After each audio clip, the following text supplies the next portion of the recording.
یہ صرف ایک قسط نہیں ہے، انجام سے پہلے کا وہ طوفان ہے جہاں محبت، طاقت اور سچ آمنے سامنے آ کھڑے ہوئے۔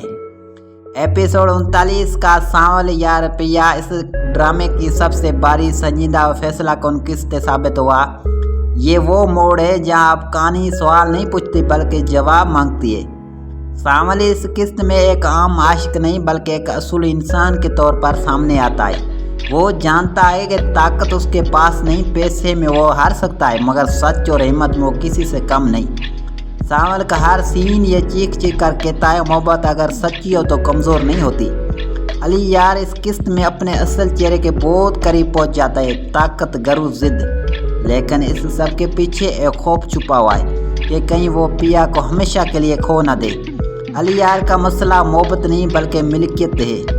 ایپیسوڈ 39 کی سب سے بڑی کشمکش پیا کے اندر چل رہی ہے، ایک طرف دل، دوسری طرف حقیقت، ایک طرف سانول کی خاموش سچائی، دوسری طرف علی یار کی طاقت۔ پیا کا ہر خاموش منظر ناظرین کے دل پر وار کرتا ہے، راز اور سچ۔ اس قسط میں پیا کے والد سے جڑے راز اب مزید چھپ نہیں پاتے، ماضی کے گناہ آج کے فیصلوں پر اثر ڈال رہے ہیں۔ یہی وہ نقطہ ہے جہاں کہانی کلائمیکس کی طرف بڑھتی ہے۔ ایپیسوڈ 39 کا اختتام کوئی مکمل انجام نہیں دیتا بلکہ ایک سوال چھوڑ دیتا ہے، کیا محبت طاقت کے سامنے ہار جائے گی یا سچ آخرکار جیتے گا؟ یہ قسط آخری قسط کے لیے ناظرین کو ذہنی طور پر تیار کر دیتی ہے۔